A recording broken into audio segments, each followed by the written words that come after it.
જય દ્વારકાધીશ. તો આપણે પહોંચી ગયા છે જે મુંબઈ ગેટવે ઓફ ઇન્ડિયા. તો અહીંયા પહેલાં ચેકિંગ કરવાનું, પછી એન્ટ્રી મળે તમને. તમને ગેટ ઓફ ઇન્ડિયા અને બાજુમાં તાજ હોટલ છે ત્યાંથી નજારો બતાવું. બાકી આજે ટ્રાફિક જેવો બહુ છે. ચેકિંગ કરાવીને અંદર આવો ને એટલે સીધો તમને ગેટ ઓફ ઇન્ડિયાનો ગેટ દેખાય. આજે અહીંયા ટ્રાફિક એ બહુ જ છે. વાગ્યા છે અત્યારે 2 વાગવા આવ્યા ને ફૂલ ટ્રાફિક જામ છે.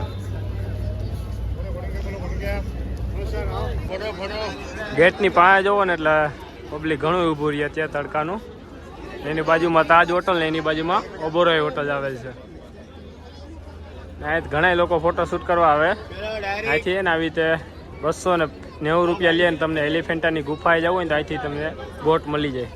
ગેટ ઓફ ઇન્ડિયા છે ને તમને જાતના મતલબ અલગ અલગ ભાષાના માણસો મળે ને વિદેશી માણસો એ તમને અહીં મળી જાય. આ છે તાજ હોટલ છે ને, મોંઘામાં મોંઘી હોટલ તાજ હોટલ છે. એની બાજુમાં ઓબોરોય હોટલ. એમાં શિવાજીની સ્ટેચ્યુ છે ને ઘણા એમ જગ્યા છે ને. આપણે ગેટ ઓફ ઇન્ડિયા તો તમે અત્યારે જોયો જ છે ને. અહીંયા ઘણા ફોટોશૂટ કરે છે. આ ઇન્ડિયાનો પહેલો ગેટ કહેવાય છે. બાકી ગેટ ઓફ ઇન્ડિયાની બાજુમાં છે ને દરિયામાં જો આવી રીતે બોટું હાલે.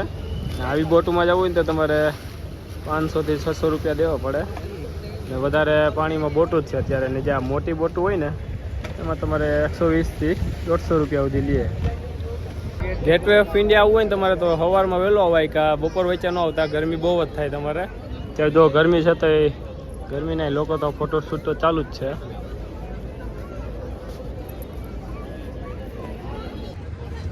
ગેટ ઓફ ઇન્ડિયાનું કામકાજ હજી ઘણું ચાલુ હોય એવું જ લાગે છે, કેમ કે જૂનો થઈ ગયો જો અંદર બાંધેલું છે.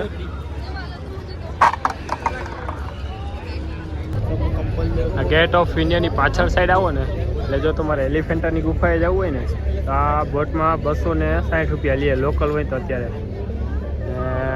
તહેવાર હોય તે આવો તો 290 50-60 રૂપિયા વધી જાય. જો આવી બોટું મળે તમને બેસીને તમને એલિફેન્ટાના આઈલેન્ડ ઉપર ઉતારે.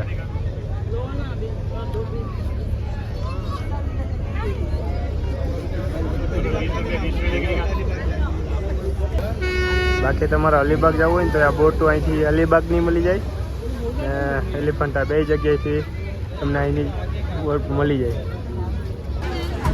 ગેટ ઓફ ઇન્ડિયાની બહાર નીકળી ગયા અને આપણે તાજ હોટલની પાસે જઈએ છીએ. આજે બપોર હોય છે એવડું ટ્રાફિક બહુ છે ભાઈ. ઓબોરોય હોટલમાં નીચે જો ટ્રાફિક.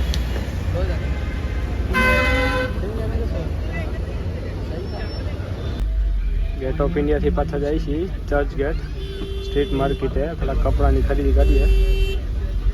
ગેટ ઓફ ઇન્ડિયાથી આવી ગયા છે મરીન લાઈન. જો વાંચથી ચાલુ થાય છે મરીન લાઈન ત્યાંથી છે અહીંયા લગન.